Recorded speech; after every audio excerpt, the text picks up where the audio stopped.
नाजरीन, लॉकडाउन के बाद जहां दिहाड़ी पेशा अफराद को मुश्किलात का सामना है, वहीं शाहपुर चाकर के एक सब्जी फरोश ने पूरे शहर में घर घर मुफ्त सब्जी पहुंचाने का बेड़ा उठा रखा है। मजीद तफसीलात जानते हैं आसिफ मेमन की इस रिपोर्ट में।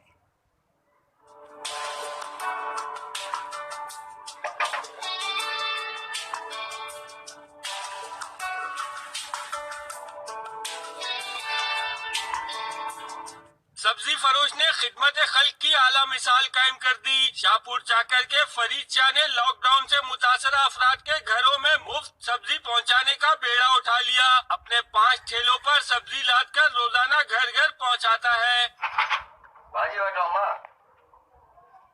इंसानी खिदमत के जज्बे से सरशार फरीद शाह कहता है, पूरी जिंदगी कमाया, गरीब के घर का बुझा हुआ चूल्हा मुझसे बर्दाश्त नहीं होता। जिस दिन से लॉकडाउन हुआ है उस दिन से अल्लाह के फजल से 500, 1000, 2000, 3000 आज इंशाअल्लाह ताला 7-8 हजार चीजों का प्रोग्राम लगा पड़ा है। इंशाअल्लाह बांटेंगे। लॉकडाउन के बाइस मजदूरों समेत सफेद पोश तबका भी परेशान है। अगर साहिब सरवत अफराद भी इसी तरह समाजी खिदमत के लिए आगे बढ़े तो इस सूरत हाल में इन गरीब अफराद की मुश्किल आसान हो सकेगी। कैमरामैन आतिफ अली के साथ आसिफ मेमन, 92 न्यूज, शाहपुर चाकर।